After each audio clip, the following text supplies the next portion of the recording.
Salam dan bahagia. Perkenalkan, kami dari kelompok 7 akan menyampaikan materi tentang hakikat karya tulis ilmiah, fungsi dan syarat karya tulis ilmiah, jenis-jenis karya ilmiah, dan penggunaan bahasa dalam ragam ilmiah dan non-ilmiah. Yang pertama, hakikat karya ilmiah.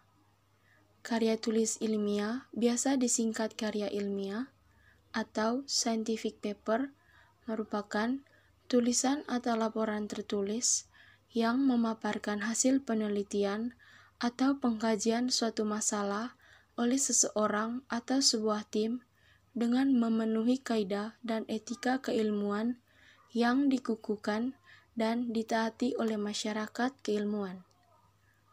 Hakikat karya tulis ilmiah sebagaimana ilmu-ilmu yang lain dapat dikaji dari tataran ontologi, epistemologi, maupun aksiologi. Menurut Surya Sumatri, ontologi atau hakikat apa yang dikaji berasal dari bahasa Yunani yaitu on atau ontos yang artinya ada dan logos yang artinya ilmu. Jadi, ontologi adalah ilmu tentang apa yang kita ketahui. Kemudian, epistemologi atau cara mendapatkan pengetahuan yang benar berasal dari bahasa Yunani, yaitu episteme atau pengetahuan, dan logos atau kata, pembicaraan atau ilmu, adalah cabang filsafat yang berkaitan dengan asal, sifat, karakter, dan jenis pengetahuan. Jadi, epistemologi merupakan teori pengetahuan yang berhubungan dengan hakikat dari ilmu pengetahuan. Sedangkan aksiologi atau nilai kegunaan ilmu berasal dari bahasa Yunani, yaitu aksios yang berarti nilai dan logos yang berarti teori. Jadi, pemahaman tentang karya tulis ilmiah berasal dari suatu permasalahan yang muncul dan memerlukan penjelasan dan pemecahan masalah yang dibuat sedemikian rupa sehingga didapatkan penjelasan dengan sistematis dan didukung oleh data-data yang akurat serta menggunakan tata bahasa yang baku. Fungsi karya tulis ilmiah. Pada umumnya, karya tulis ilmiah berfungsi sebagai: yang pertama, fungsi pendidikan. Dengan menulis suatu karya tulis ilmiah akan memberikan sebuah pengalaman dan pelajaran yang berharga untuk penulisnya, karena penulis akan mampu berpikir, menulis, dan mempertanggungjawabkan hasil dari penelitiannya. Yang kedua, fungsi penelitian. Dalam hal ini, karya tulis ilmiah ditulis berguna untuk pengembangan ilmu pengetahuan dan berguna juga untuk peneliti dalam mempraktekkan prosedur ilmiahnya. Yang ketiga, fungsi fungsional. Artinya, karya tulis ilmiah dapat bermanfaat sebagai alat untuk melakukan pengembangan pengetahuan, sebagai bahan pustaka, dan untuk kepentingan disiplin ilmu tertentu. Syarat-syarat karya tulis ilmiah. Yang pertama, penulisannya berdasarkan hasil penelitian. Yang kedua, pembahasan masalahnya objektif, sesuai dengan fakta. Yang ketiga, karangan itu mengandung masalah yang sedang dicari pemecahannya. Yang keempat, baik dalam penyajian maupun dalam pemecahan masalah digunakan metode tertentu. Yang kelima, bahasa yang digunakan hendaklah benar, jelas, ringkas, dan tepat sehingga tidak terbuka kemungkinan bagi pembaca untuk salah tafsir, atau dihindari dari penggunaan bahasa yang maknanya bersifat konotasi atau ambigu. Jenis-jenis karya ilmiah. Beberapa jenis karya ilmiah yang paling banyak diterbitkan oleh manusia adalah sebagai berikut. Yang pertama, makalah. Makalah merupakan karya ilmiah yang menyajikan sebuah masalah yang penyelesaiannya mengandalkan berbagai macam data yang ada di lapangan. Karya ilmiah ini bersifat empiris dan juga objektif. Dalam penyajiannya, makalah biasanya dipresentasikan dalam sebuah kegiatan seminar. Yang kedua, artikel. Dalam konteks jurnalistik, pengertian karya ilmiah artikel merupakan karya ilmiah yang memuat pendapat subjektif pembuatnya mengenai sebuah peristiwa ataupun masalah tertentu.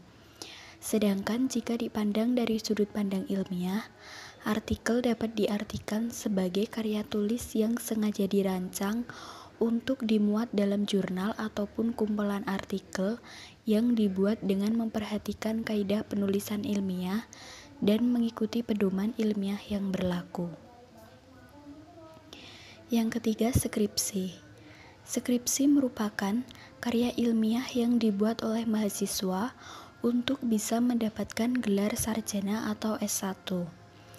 Skripsi memuat tulisan berisi pendapat penulis dengan mengacu ataupun berdasarkan teori yang telah diterbitkan sebelumnya.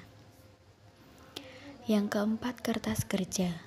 Kertas kerja atau work paper pada dasarnya sama dengan makalah, namun dibuat dengan analisis yang lebih mendalam dan tajam serta dipresentasikan pada seminar atau lokakarya yang biasanya dihadiri oleh ilmuwan. Yang kelima, paper. Paper adalah sebutan khusus untuk makalah di kalangan mahasiswa dalam kaitannya dengan pembelajaran dan pendidikannya sebelum menyelesaikan jenjang studi diploma, S1, S2, dan atau S3.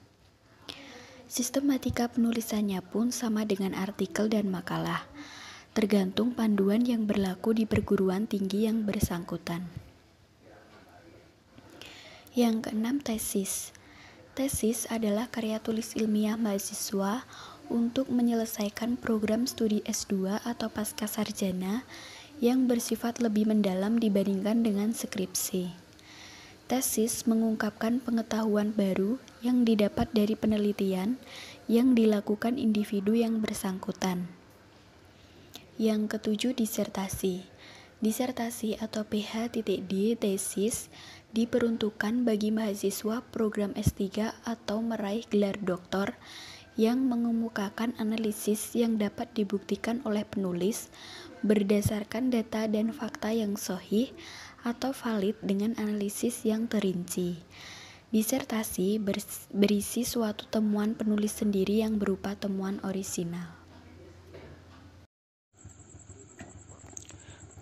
Penggunaan ragam bahasa ilmiah. Penggunaan dalam bahasa ilmiah yang disampaikan dalam bentuk karya tulis ilmiah, misalnya laporan peneliti atau studi, makalah, skripsi, tesis, dan disertasi adalah bersifat formal. Oleh karena itu, ragam bahasa yang digunakan dalam karya tulis ilmiah adalah ragam bahasa baku atau standar. Bahasa dalam percakapan sehari-hari atau koloquial serta percakapan lisan tidak tepat apabila digunakan untuk menyampaikan informasi dan konsep-konsep yang berkadar ilmiah. Demikian pula bahasa ragam sastra puisi, prosa, drama disusun sedemikian rupa sehingga dapat menimbulkan berbagai efek emosional, imajinatif, estetik, dan artistik yang dapat membangkitkan rasa haru baik bagi penulis maupun pembaca. Bahasa yang bersifat ilmiah tidak mempertimbangkan efek-efek perasaan yang timbul seperti yang dipertimbangkan dalam bahasa ragam sastra.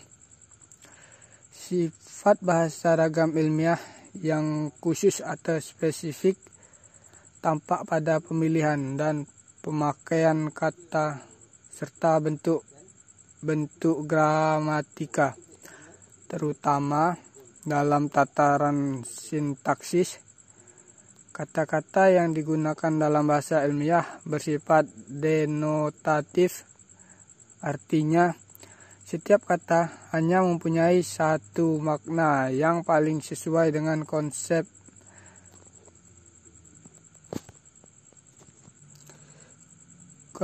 keilmuan tersebut atau fakta yang disampaikan.